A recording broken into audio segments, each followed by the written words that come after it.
Assalamualaikum warahmatullahi wabarakatuh. Innal hamdalillah nahmaduhu wa nasta'inuhu wa nastaghfiruh wa na'udzu billahi min syururi anfusina wa min sayyiati a'malina. Man yahdihillahu fala mudhillalah wa man yudlil fala hadiyalah. Asyhadu an la ilaha illallah wahdahu la syarikalah wa asyhadu anna Muhammadan abduhu wa rasuluh. Ya ayyuhalladzina amanu taqullaha haqqa tuqatih wa la tamutunna illa wa antum muslimun. Ya ayyuhan nasu taqu rabbakumul ladzi khalaqakum min nafsin wahidah wa khalaqa minha zawjaha wa batha minhuma rijalan katsiran wa nisaa'a wattaqullaha alladzi tasaaluna bihi wal arham innallaha kana 'alaikum raqibah. Ya ayyuhalladzina amanu taqullaha wa qulu qawlan sadida yuslih lakum a'malakum wa yaghfir lakum dhunubakum wa man yuti'illaha wa rasulahu faqad faza fawzan 'azima.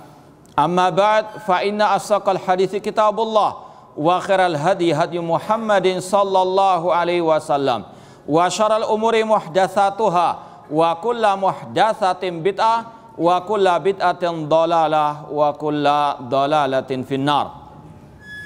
Ma'asal muslimin, ikhwani fillah wa akhwati, bapak-bapak, ibu-ibu, saudara-saudariku rahimani wa rahmakumullah. Segala puji bagi Allah Subhanahu wa taala yang mempertemukan kita kembali dalam kajian kitab Qatful Janadani Syarh Muqaddimah Risalah bin Abi Zaid Al-Qirawani, syarah atau penjelasan akidah Imam Malik Junior yang ditulis oleh Fadilatul Syekh Al-Muhaddits Abdul Muhsin bin Hamad Al-Abbad Al-Badr hafidhallahu ta'ala. Namun sebelum kita mulai, saya hanya sekedar ingin menekankan apa yang disampaikan tadi oleh takmir masjid, untuk kita yang pertama menjaga kebersihan masjid, baik di dalamnya ataupun di luarnya. Mungkin di parkiran jangan membuang sampah sembarangan, terutama juga mungkin plastik makanan yang dibawa oleh anak-anak, tolong untuk juga dijaga, untuk dijaga kebersihannya. Yang kedua, kami mengharap bapak-bapak, ibu-ibu yang membawa anak-anak, tolong dijaga ketertibannya. Ini semuanya untuk kemaslahatan kita bersama, Sekali lagi, tolong dijaga ketertibannya, entah di saat kajian atau di saat sholat berjamaah maghrib dan isya. Kemudian yang ketiga yang ingin saya sampaikan juga masalah parkir. Tolong juga dijaga, jangan asal parkir, tolong parkir di tempat yang telah disediakan. Jangan malas jalan, akhirnya naruh sembarangan sepeda motornya. Masih banyak parkir yang agak mungkin sedikit jauh, nggak sampai 1 kilo kok. Jangan rebutan yang di dekat masjid, berjihad, Ini jihad, jihad masa malas jalan. Tolong sekali lagi jaga kebersihan, ketertiban maupun juga keamanan demi kemaslahatan kita bersama. Semoga Allah Subhanahu wa taala memberkahi kajian kita ini. Kita lanjutkan penjelasan Syekh Abdul Muhsin Al-Abbad Al-Badr tentang masalah al-iman. Sudah disampaikan oleh beliau definisi iman oleh Ahlussunnah wal Jamaah. Iman menurut Ahlussunnah wal Jamaah harus terangkai dari 3 hal, yaitu keyakinan, ucapan, dan amal perbuatan. Kemudian beliau juga membawakan dalil-dalilnya dari ayat-ayat Al-Quranul Karim. Kita lanjutkan lagi.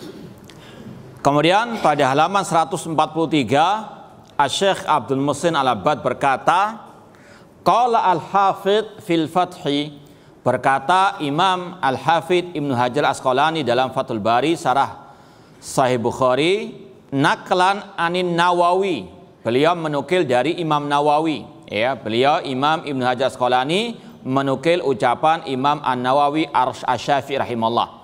Kata beliau, wal azhar al-mukhtar anna tasdiqa yazidu wa yanqus bi kathratin nadhar wa wuduhil adillah.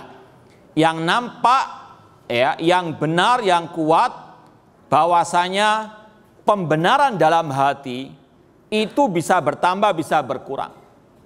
Hati yang di situ ada keimanan, ketakwaan, ada pembenaran, ya, ada ilmu di dalamnya, ada keyakinan di dalamnya, itu bisa bertambah, bisa berkurang. Maka otomatis iman juga bisa bertambah, bisa berkurang. Kapan berkurang, kapan bertambah? Di antara sebabnya kalau iman, tasdik, pembenaran itu bisa bertambah bikasatin nadhar, dengan banyak merenung, merenungkan tentang ciptaan-ciptaan Allah. Afala yanzuruna ilal ibili kaifa khuliqat, dengan merenungkan apa yang ada dalam diri kita dari ujung rambut sampai ujung kaki. Wa fi anfusikum afala tubsirun, di dalam diri kalian tidakkah kalian merenungkannya? Itu semua adalah tanda-tanda kekuasaan Allah. Dengan banyak merenung ayat-ayat Allah kauniyah dan ditambah dengan merenungkan, mentadaburi ayat-ayat Allah Al-Qur'aniyah, maka itu akan bisa menambah ilmu, keyakinan dan iman kita kepada Allah Subhanahu wa taala. Asy-Syaikh Abdul Razak bin Abdul Muhsin Al-Abbad Al-Badr, putra penulis kitab ini, punya buku Asbab Ziyadatil Iman wa Nuqsanihi, sebab-sebab pasang surut keimanan. Kata beliau, di antara faktor bertambahnya keimanan, yang pertama dengan belajar ilmu agama, khususnya tentang tauhid asma wa sifat dan juga tentang Al-Qur'anul Karim. Itu yang pertama, mempelajari ilmu agama. Yang kedua, mentadaburi alam semesta. Itu bisa menambah iman, keyakinan, pengetahuan dan pembenaran kita kepada Allah Subhanahu wa taala. Demikian pula dengan belajar dalil-dalil. Ini semua dalam hati itu akan ada kekuatan dan kelemahan. Kalau kita tidak mau belajar akidah shahihah, maka pengetahuan, keyakinan kita tentang akidah as-salaf itu akan berkurang. Sudah malas belajar akidah, ditambah banyaknya syubhat.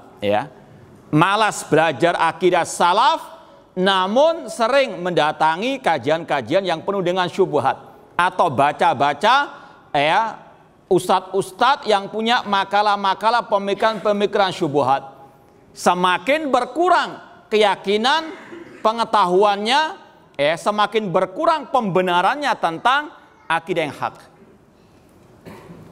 Sekali lagi tolong yang bawa putra-putrinya tolong ditertibkan. Kita terus terang terganggu. Mohon maaf. Tolong anak-anaknya kalau bisa diamkan, kalau enggak tolong dibawa keluar.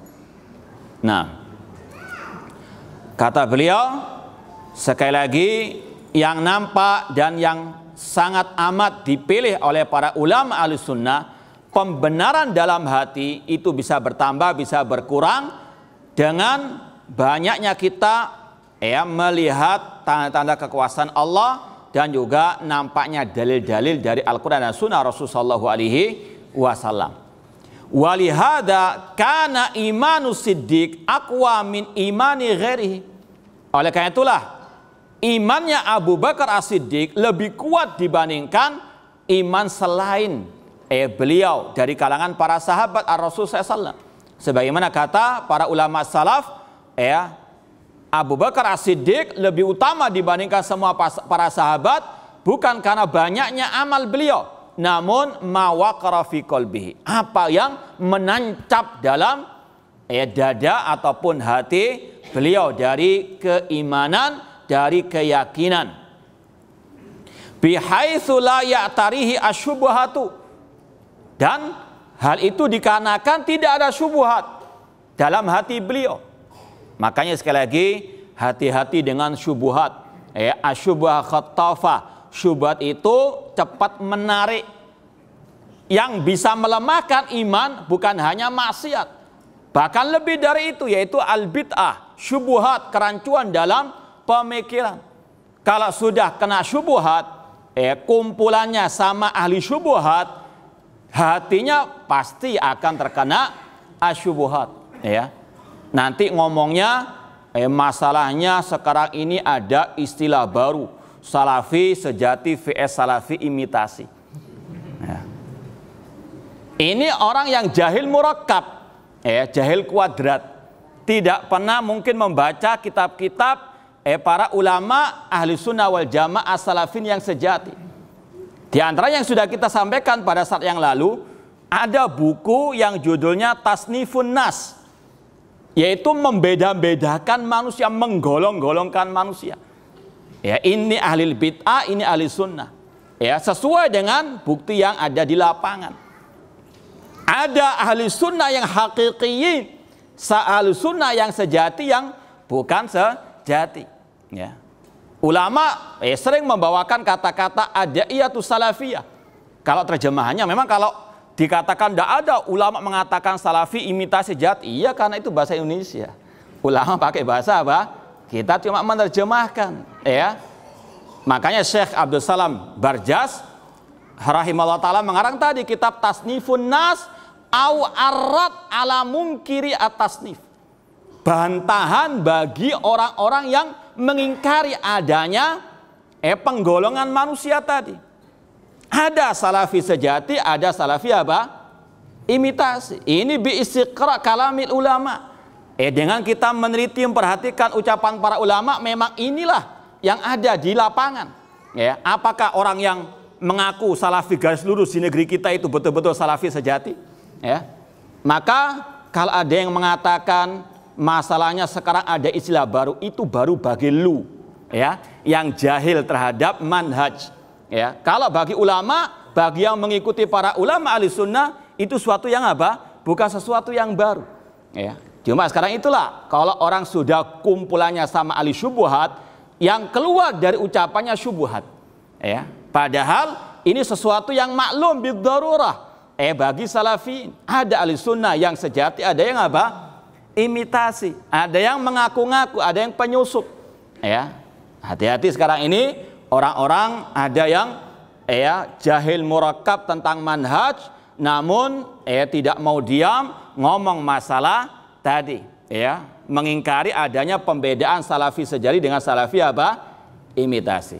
Ini saya mau bacakan ucapan sebagian penulis dari kalangan salafiyin yang sudah kita sampaikan kemarin atau tadi juga, Tasnifun Nas.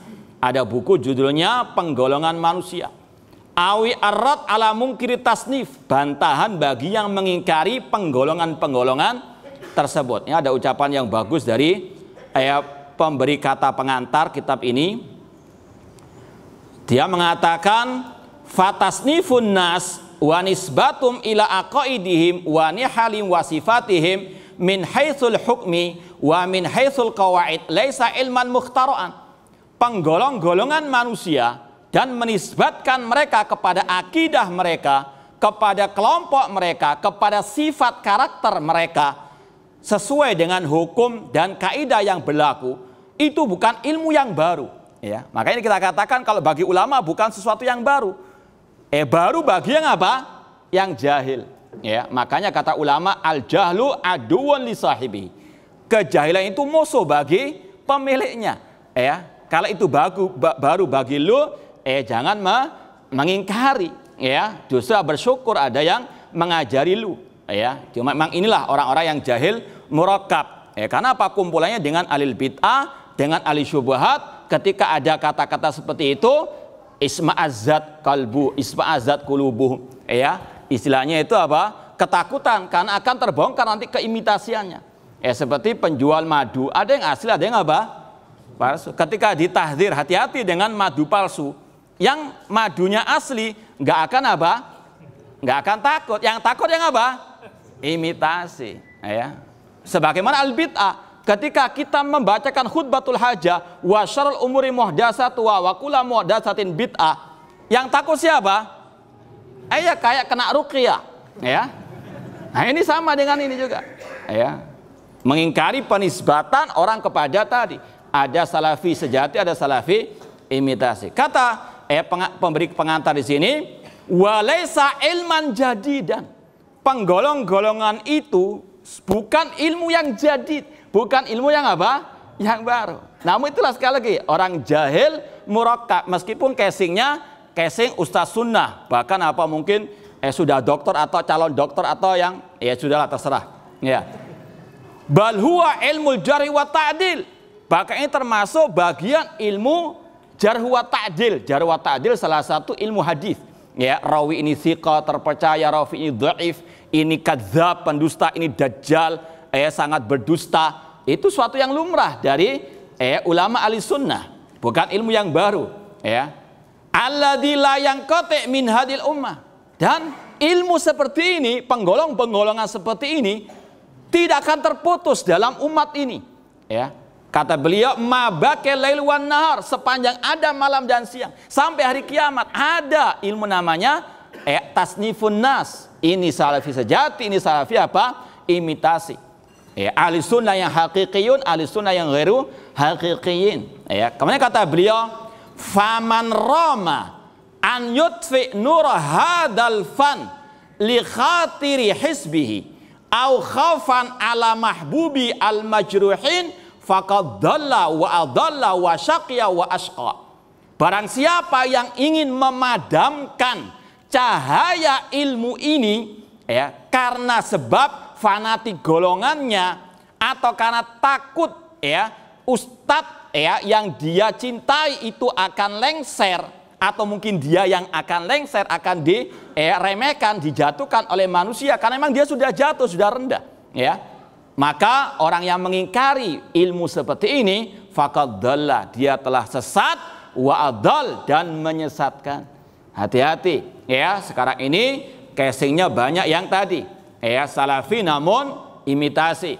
Faqad dhalla, orang ini sesat, wa adall, dan dia akan menyesatkan, wa syaqiya, dia akan binasa dan akan membinasakan orang. Nah, kata beliau, fatasnifun nas bihaqqin wa basirah hirasatun lidinillah azza wa jalla.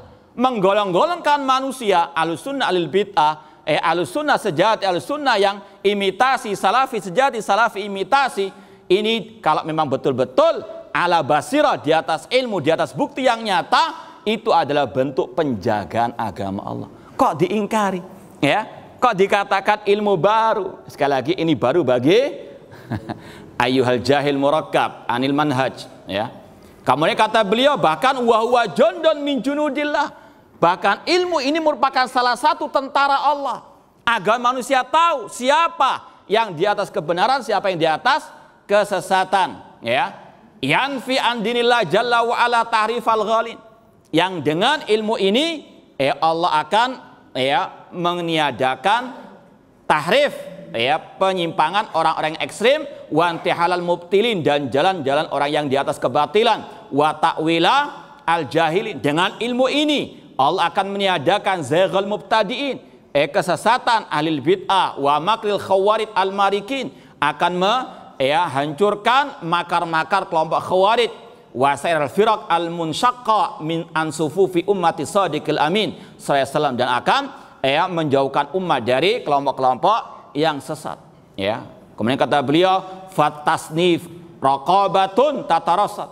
Ilmu seperti ini, ya, itu akan terus memantau, ya, perkembangan di tengah-tengah kaum muslimin, mana yang sesat, mana yang tidak. Kalau tidak ada penggolongan itu, manusia akan tertipu. Seperti yang kita katakan tadi, ada bancinya khawarij, ya, itu mengaku sebagai salafi garis lurus, padahal dia khawarij, ya, suka mencaci maki pemimpin, bahkan dulu mengatakan ini bangsa tauhid, ya, monyet-monyet berseragam coklat, ya, mencaci maki pemimpin kaum muslim dan aparat keamanannya. Ya, namun setelah itu apa? Saya anak bangsa, mencela-mencela. Nah, bangsanya tauhid katanya, ya. Itu pemerintah menangkap ISIS itu hanya kambing hitam, ya, dan naudzubillah min dzalik. Ya, ini mengaku sebagai apa? Salafi garis. Apakah dibenarkan? Apakah antum mengakui dia salafi sejati? Naudzubillah min dzalik. Ya, maka sekali lagi dengan adanya penggolongan seperti ini dari para ulama akan terbedakan. Manusia tidak akan mudah tertipu dengan slogan-slogan yang ada. Ya, cuma sekali lagi hati-hati, orang-orang sekarang meskipun masih mengaku dari ahli sunnah, banyak yang jahil terhadap manhaj ahli sunnah wal jamaah itu sendiri. Kemudian saya contohkan di sini kalimat adanya pembedaan itu, ada ahli sunnah yang hakikiyun. Kalau terjemahannya ya bebas, kurang lebih sama. Salafi sejati, salafi imitasi. Syekh Abdul Salam Barjas, kalau tadi itu ucapan pengantar buku ini, sekarang ucapan penulisnya. Syekh Abdul Salam Barjas dalam kitabnya Tasnifun Nas, beliau mengatakan kasratu allabisinil yaum lilibasi ahli sunnah wa khuturati dzalik. Banyaknya orang-orang yang memakai casing ahli sunnah pada hari ini, memakai baju ahli sunnah dan bahayanya mereka. Ini sekali lagi adalah apa? Kalau terjemahannya apa? Salafi imitasi ahli sunnah, imitasi. Ini sekali lagi karena itulah kejahilan dan juga karena kumpulnya ikut WA grup ahlil bid'ah, bahkan yang tadi mengingkari pembedaan tadi itu pernah juga memposting pengumuman kajian dai-dai penyesat umat yang kondang.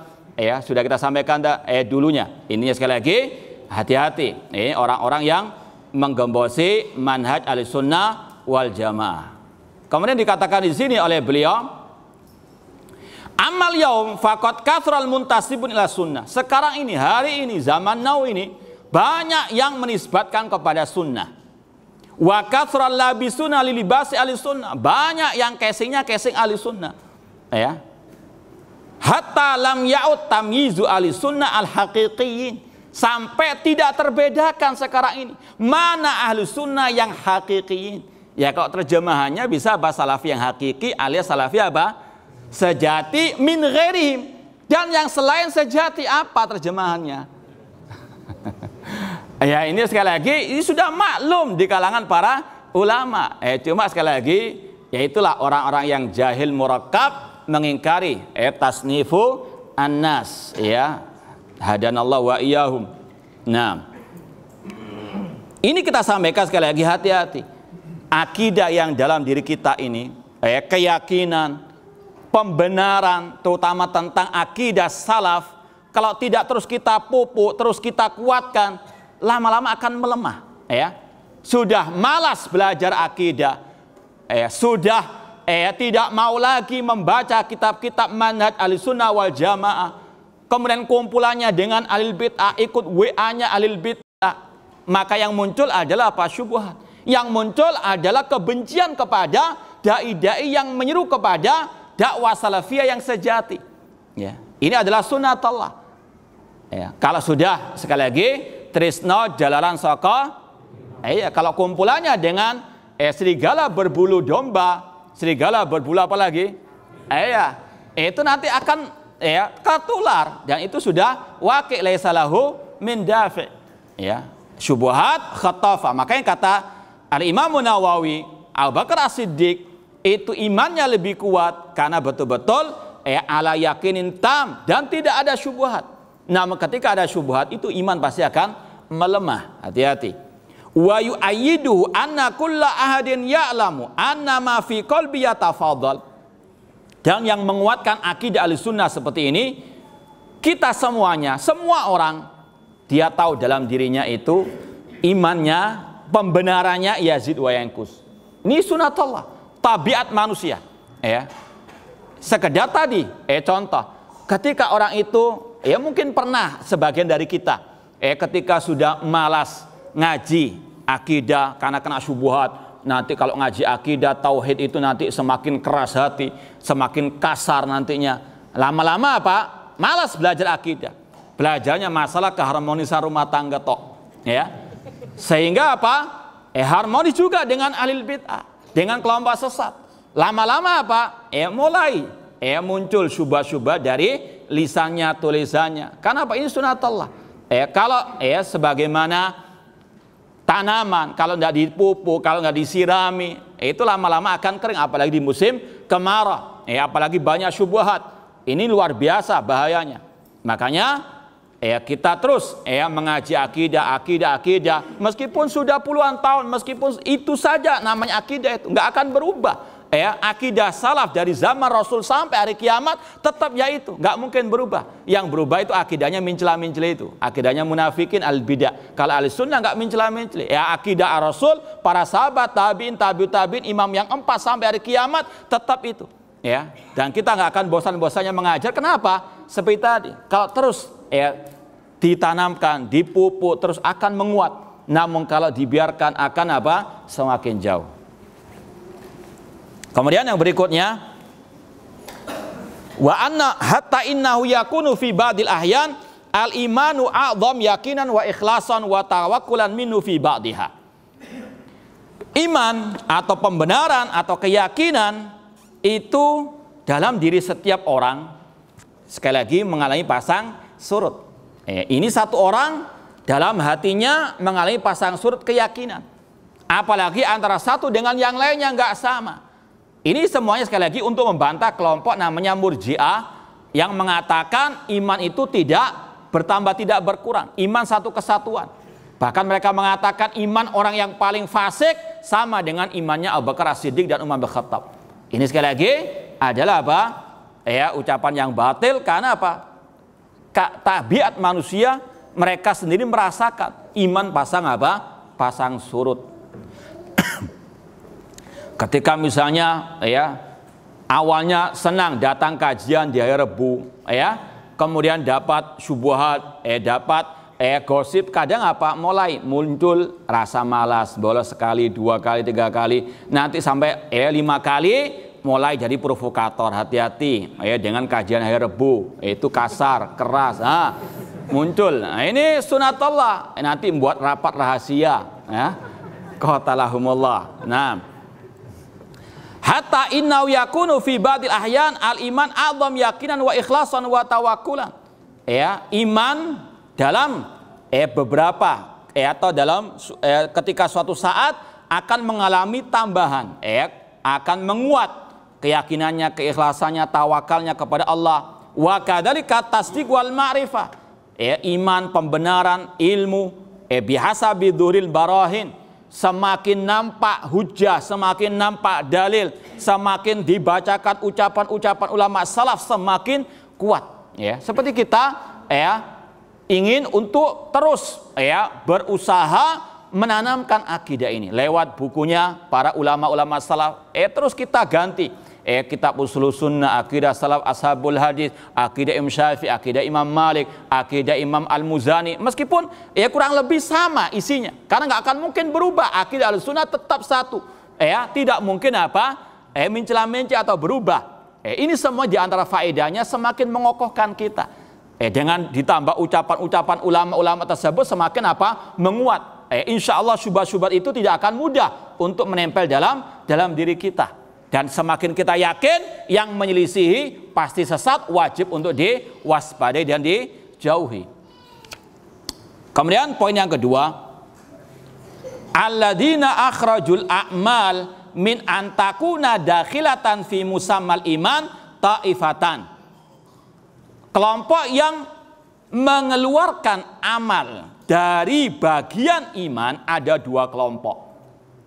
Jadi sekali lagi ini yang diajarkan oleh para ulama, tasnifun nas, penggolong-golongan manusia sesuai dengan akidah mereka. Ini sekali lagi ilmu yang sudah maklum bid-darurah, tidak bisa dipungkiri, tidaklah yang mengingkari kecuali jahil murakkab atau ahli bidah. Seperti yang dulu pernah mengatakan yang suka ngomong bid'ah itu adalah ahli bid'ah itu sendiri. Seperti tukang sate, sukanya ngomong apa? Naudzubillah min dzalik. Ini menghina Rasul sallallahu alaihi wasallam, karena yang mengajarkan kita untuk terus menyebut kata bid'ah adalah siapa? Rasul. Setiap khutbatul hajah Rasul menyebutkan wa syarrul umuri muhdatsatuha wa kullu muhdatsatin bid'ah wa kullu bid'atin. Kok Rasul dituduh apa? Seperti tukang sate berarti tukang bid'ah, naudzubillah min dzalik. Ini sama dengan atau kurang lebih sama dengan orang tadi yang mengingkari pembedaan tersebut. Kata Syekh Abdul Muhsin Al-Abbad, yang mengingkari amal bagian dari iman ada 2 kelompok sesat. Al-murji'atul ghulat, kelompok murji'ah yang ekstrim, alladzina yaqulun inna kulla mu'minin kamilul iman. Yaitu setiap mukmin kata kelompok Murji'ah yang ekstrim itu sempurna imannya. Jadi kata mereka, semua yang mengaku beriman itu sama imannya, nggak ada bedanya. Ya, bahkan kata mereka, sefasik-fasiknya orang fasik imannya sama dengan Abu Bakar wa Umar radhiyallahu anhuma. Naudzubillah min dzalik. Itu semua karena apa? Mereka mengatakan iman bukan iman ya hanya ucapan dan keyakinan. Atau mereka mengatakan iman hanyalah pembenaran atas tasdik dan pengenalan saja. Mengenal Allah itu iman kata mereka.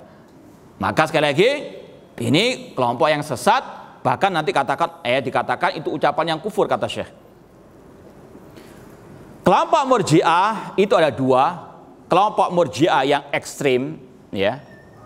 Alladzina yaqulun, mereka mengatakan setiap mukmin itu sempurna imannya.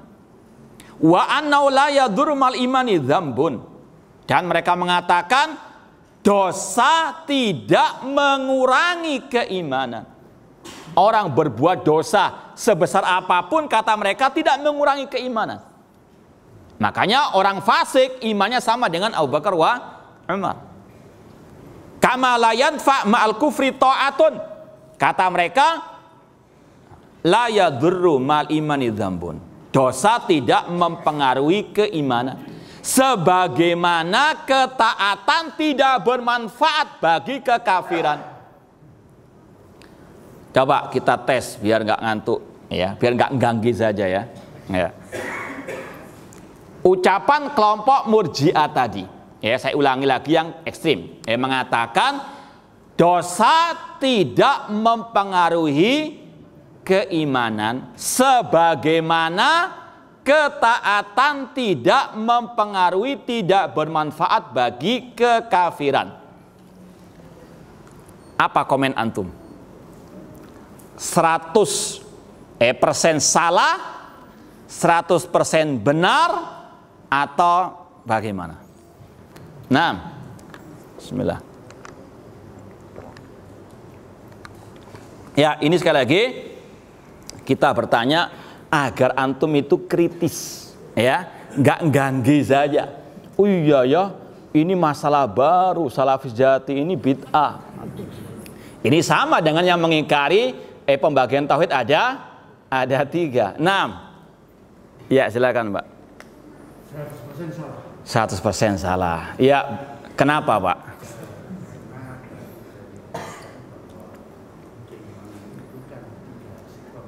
Ya.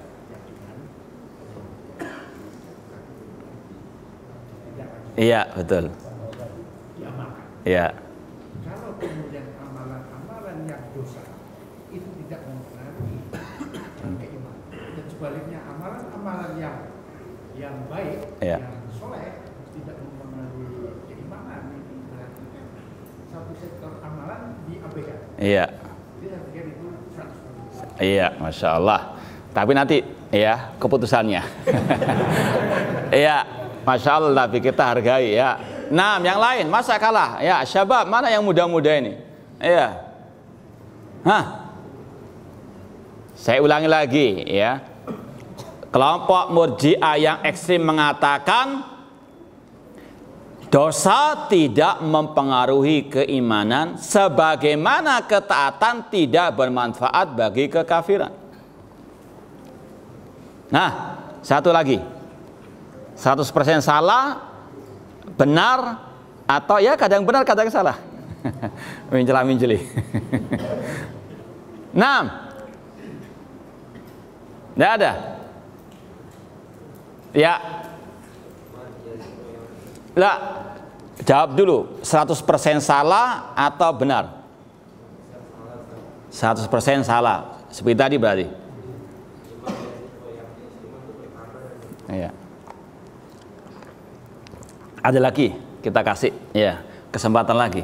1, ya. 50-50. Ini keren ya, insyaallah. Iya. Ya, jelaskan.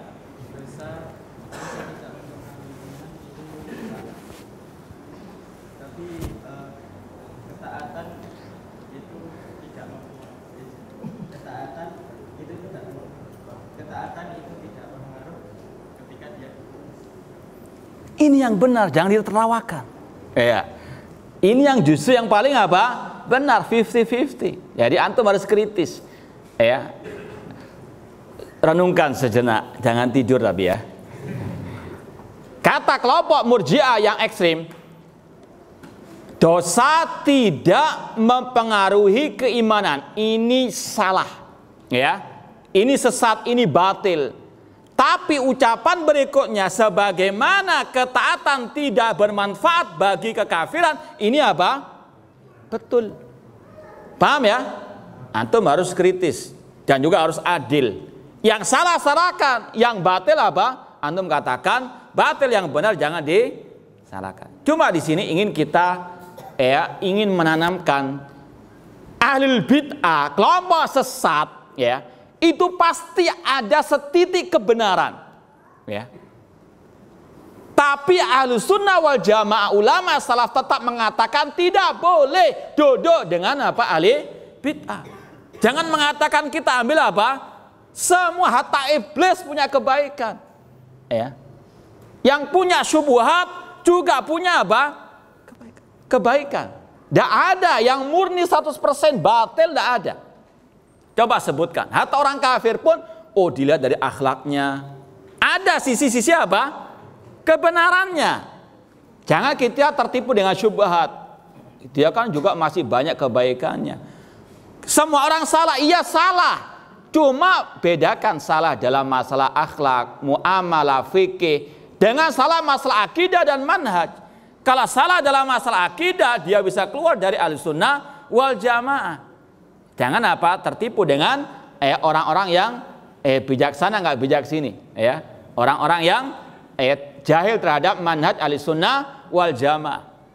Ini yang kita sering sampaikan, harus antum timbang segala sesuatu dengan akidah dan manhaj as-salaf. Jangan ganggu saja. Paham ya? Paham? Nah, baik. Kata beliau, kelompok Murji'ah yang ekstrim, keyakinan mereka mengatakan, akidah mereka mengatakan, habis. Hah? Kayaknya. Baik. Kita lanjutkan ba'dal adzan. Wallahu ta'ala alam. Nah, insyaallah kita lanjutkan pembahasannya di minggu depan insyaallah ta'ala. Kita baca soal jawab. Yang kemarin belum kita jawab, ada beberapa pertanyaan, kita berusaha untuk jawab biidznillah. Yang pertama tentang masalah tugas mengawal uang dari perusahaan riba. Apakah boleh? Ya, jawabannya wala ta'awanu 'alal ismi wal udwan. Jangan tolong-menolong di atas dosa dan kemaksiatan. Tentang masalah uang yang diberikan upah, selama itu pekerjaan yang haram, maka hartanya jadi haram. Naudzubillah min dzalik. Apakah memberi atau menjadikan nama anak sebagai brand atau merek toko bisa terkena ain penyakit ain? Ya tidak, ya. Tidak ada kaidah seperti itu. Teman ana sedang mengalami futur, enggan bahkan sampai meninggalkan kajian tauhid, dan dengan alasan ikhwah yang ada di majelis dalam muamalah sangat kurang dengan sesama karena memandang derajat seseorang dalam dunia. Ini mungkin sekadar baper saja. Tidak ada yang memandang apa? Insya Allah rata-rata tidak ada yang memandang urusan dunia. Kalau ada itu sekedar oknum, itu nggak bisa jadikan alasan untuk tidak belajar akidah at-tauhid. Memang sudah males, memang. Apalagi kena syubhat, nah itu bahaya. Apalagi banyak yang menyelinap, mempengaruhi, ikut kajian namun memprovokasi. Naudzubillah min dzalik. Saya baru saja pindah rumah kontrakan, qadarullah, toilet menghadap kiblat. Apa yang harus saya lakukan? Yang pertama, kalau bisa merubah dengan seizin tuan rumah, pemilik rumah itu, alhamdulillah. Kalau tidak bisa, ya posisi duduknya aja yang dirubah, tidak menghadap ke arah kiblat. Bolehkah seseorang menyebutkan kebaikan ahlul bid'ah? Kalau boleh, apakah ada kaidah tertentu dalam hal ini? Ada kaidahnya ahlul bid'ah, yaitu muwazanah. Wajibnya menyebutkan kebaikan ketika mentahdzir, memperingatkan bahaya kelompok sesat atau dai penyesat umat. Itu kaidahnya ahlul bid'ah. Ahlus sunnah, sebagaimana kata ulama salaf, ukubatu min ukubat al bid'ah alla tudkar hasanatuhum. Di antara sanksi yang diberikan kepada ahli bid'ah, jangan disebutkan kebaikan mereka. Yang kita utamakan bagaimana memperingatkan umat dari bahaya kesesatan mereka. Apa maksudnya Ahlussunnah jangan duduk dengan ahli bid'ah? Ya tadi, di majelis ilmunya mereka, di kajian-kajian mereka. Boleh nggak duduk bersama mereka di pesawat? Kalau antum punya pesawat pribadi, ya sudah, jangan naik pesawat umum. Namun darurat, bedakan antara punya pilihan dengan sesuatu yang apa? Darurat. Datang ke muktamarnya ahli bid'ah, datang ke kajian bid'ah, nggak ada yang darurat. Antum bisa meninggalkannya. Namun kalau di pesawat, antum safar naik bis dan sebagainya, nggak punya pilihan. Ad-darurah. Nah, dan beda kalau di pesawat antum nggak dengarkan apa? Kajian-kajiannya, beda dengan di majelisnya ahli bid'ah ketika ngaji tersebut. Apakah karamah para wali harus kita percaya selama dia memang wali Allah, alladzina amanu wa kanu yattaqun, yang beriman dan bertakwa? Wajib kita Ahlussunnah percaya adanya karamah, sesuatu yang di luar batas manusia yang Allah berikan kepada para wali-walinya. Cuma sekali lagi, yang paling penting siapa wali Allah itu? Apakah orang yang semakin gila dikatakan wali? Bukan, Ini wali syaitan. Wali Allah, alladzina amanu wa kanu yattaqun. Ahlussunnah percaya adanya karamah. Cuma bagi siapa karamah tersebut? Ya tadi, alladzina amanu wa kanu yattaqun. Kalau ada perayaan bid'ah di sekolah, ya tinggalkan. Sudah tahu bid'ah kok malah kok jangan, Insya Allah lulus, insya Allah. Wa may yatawakkal fa huwa hasbuh. Barang siapa bertawakal kepada Allah, Allah akan berikan kecukupan. Apakah tahdzir mentahdzir hanya untuk kalangan ulama saja? Apakah kita sebagai thalabul ilmi tidak boleh mentahdzir padahal jelas-jelas ada kemungkaran, terutama di media sosial? Sekali lagi Rasul mengatakan, man ra'a minkum mungkaran falyughayyiru biyadi, fa illam yastati fa bilisani, fa illam yastati fa biqalbi. Barang siapa yang melihat kemungkaran, rubahlah dengan tangannya, kalau tidak bisa maka dengan lisannya, dengan tulisannya, kalau tidak bisa dengan hatinya. Artinya apa? Merubah kemungkaran itu bukan hanya untuk para ulama. Cuma memang ketika mentahdzir tersebut harus dengan ilmu dan dengan bukti yang nyata. Dan sudah kita sampaikan berulang kali, tahdzir mentahdzir, kritik mengkritik, bantah membantah, sikap Ahlussunnah tetap pertengahan.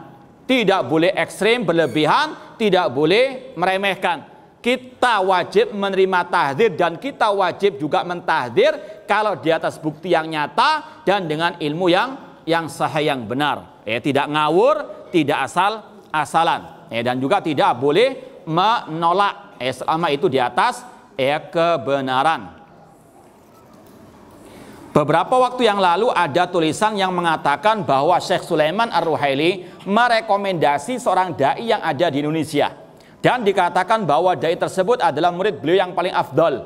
Akan tapi pada kenyataannya sang dai tersebut sering membuat statement yang menimbulkan syubhat, bahkan pernah mengkritik dakwah tauhid. Bagaimana kita menyikapi rekomendasi dari Syekh Sulaiman tersebut? Syekh Sulaiman Ar-Ruhaili ulama Ahlussunnah. Kita menghormati beliau. Namun beliau tidak maksum dari apa? Kesalahan. Beliau tidak tahu yang gaib. Jangankan Syekh Sulaiman Ar-Ruhaili, Al-Khalifat Rashid Umar bin Khattab dulu pernah merekomendasi seorang yang pernah membunuh Ali bin Abi Thalib. Siapa itu? Abdurrahman bin Muljam. Imam Dhahabi dalam kitab Syiar A'lamin Nubala menyebutkan bahwasanya Abdurrahman bin Muljam itu di zaman Khalifat Rashid Umar bin Khattab pernah direkomendasi jadi pengajar Al-Quran. Namun akhirnya dia membunuh Ali bin Abi Thalib. Apakah rekomendasi Umar bin Khattab itu menjadi penghalang untuk kita mentahdzir Abdurrahman bin Muljam? Apakah tetap boleh kita mentahdzir? Boleh enggak?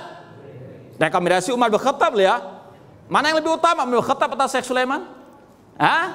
Ini sekali lagi rekomendasi, nggak ada manfaatnya kalau orangnya menyimpang dari al-aqidah as-sahihah. Banyak contohnya. Dulu ada seorang yang ditokohkan dari Ahlussunnah, sudah kayak presidennya Ahlussunnah di negeri kita. Direkomendasi Syekh Muqbil bin Hadi, ditulis di buku beliau Tuhfatul Mujib. Namun sekarang menjadi dai-nya kelompok Khawarij, mengkafirkan pemimpin kaum muslim, mengkafirkan negeri Indonesia. Apakah masih bermanfaat rekomendasi tersebut? Makanya sekali lagi timbang semuanya pertama kali dengan akidah dan manhaj salaf. Kalau sudah menyimpang nggak ada artinya rekomendasi tersebut. Paham enggak? Makanya jangan ganggu saja, ya. Timbang lagi. Nah.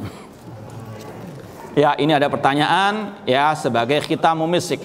Tadi agak keras, sekarang halus lembut ya. Nggak tahu dari siapa ini. Afwan Ustaz, saya mau bertanya, bagaimana menyikapi keadaan istri yang sekarang berniat menjodohkan ana dengan temannya untuk ana berpoligami? Ya, biar nggak tegang terus ya. Ya, padahal ana masih belum mampu dalam segi finansial dan keilmuan, tetapi istri tetap bersikeras dengan sikapnya dengan alasan kebaikan bersama. Masya Allah. Ya, semoga menjadi istri yang soleha, diberikan keluarga yang sakinah mawaddah warahmah. Semoga dikumpulkan semuanya di surga kelak. Yang ingin saya tanyakan, apa faktor syarat utama yang harus dimiliki suami untuk menjalankan syariat poligami? Yang pertama, kata Imam Bukhari, al-ilmu qoblal qouli wal amal. Ilmu sebelum berucap, sebelum apa? Beramal. Pelajari. Di antaranya hukum poligami. Ya, hukum poligami kata para ulama ada 5. Sebagaimana nikah. Yang pertama, bisa wajib, bisa mustahab, bisa makruh, bisa mubah, bisa haram. Tergantung sikon, tergantung keadaan. Kata Syekh Sulaiman Ruhaili dalam telegram beliau, ya pernah kita baca, poligami wajib kalau seorang suami itu ketika sudah beristri namun dia takut jatuh ke dalam kekejian, ya betul-betul kalau nggak nambah nanti akan apa? Jatuh ke dalam kekejian. Ini hukumnya bisa apa? Wajib. Kata Syekh Sulaiman, ya bukan saya. Kata Syekh Sulaiman, tidak boleh istri melarang. Ya, ini sekali masalah agama. Sudah kita sampaikan, hati-hati jangan membenci syariat Islam, bisa apa? Murtad, bisa kafir. Pembatal keislaman, memperolok, membenci syariat Islam. Di antaranya apa? Masalah poligami. Ya, ada hukumnya poligami wajib. Namun jangan pura-pura ya. Saya jatuh ya. Ya, jangan disalahgunakan. Ya, setiap orang tahu keadaannya masing-masing. Dan sekali lagi kalau sudah tahu keadaan seperti itu, kata Syekh Sulaiman, tidak boleh bagi siapapun melarang. Ya, karena ini hukumnya apa? Sudah wajib. Wajib harus apa? Namun sesuai dengan apa? Kemampuan. Ya, sekali lagi, ini syarat yang kedua, mampu sebagaimana Rasul mengatakan dalam pernikahan yang pertama, ya ma'syar sabab man istata'a minkumul ba'a, yang sudah sanggup, ya, sanggup dari segi tadi ilmunya, dari segi apa? Meskipun nggak harus menjadi miliarder. Oh, katanya mampu itu harus punya rumah yang mewah, nggak harus, ya. Yang penting mampu menafkahi lahir dan batin. Jadi sekali lagi, ya perlu dipelajari lagi, ya. Namun ini suatu yang sangat perlu diacungi jempol, ya. Masya Allah. Cuma suaminya takut ini. Bagus, soalnya takut jangan sampai nanti keliru. Bagus bertanya. Iya. Misal saya menolak dengan, Masya Allah, ini ya suami sayang istri, Masya Allah. Atau suami takut istri, tidak tahu saya. Saya menolak dengan alasan harus memperbaiki diri masing-masing. Ini Masya Allah, suami istrinya luar biasa. Kita doakan semoga keluarga mereka sakinah mawaddah warahmah, dan juga kita diberikan keluarga sakinah mawaddah warahmah. Insya Allah ada kelanjutannya lagi suatu saat nanti. Ya. Wallahu ta'ala alam. Aqulu qouli hadza wa akhiru da'wana anil hamdulillahi rabbil alamin. Wassalamualaikum warahmatullahi wabarakatuh.